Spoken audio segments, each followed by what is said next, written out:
حضرت امیر المومنین علی ابن ابی طالب علیہ السلام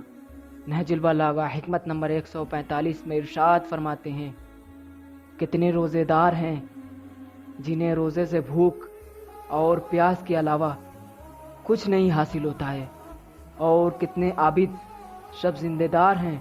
جنہیں اپنے قیام سے شب بیداری اور مشقت کے علاوہ کچھ حاصل نہیں ہوتا ہے۔ ہوش مند انسان کا سونا اور کھانا بھی قابل تعریف ہوتا ہے۔ حضرت امیر المومنین علی ابن ابی طالب علیہ السلام نہج البلاغہ حکمت نمبر 146 میں ارشاد فرماتے ہیں، اپنے ایمان کی نگہداشت صدقے سے کرو اور اپنے اموال کی حفاظت زکوٰۃ سے کرو، بلاؤں کے تلاطم کو دعاؤں سے ٹال دو۔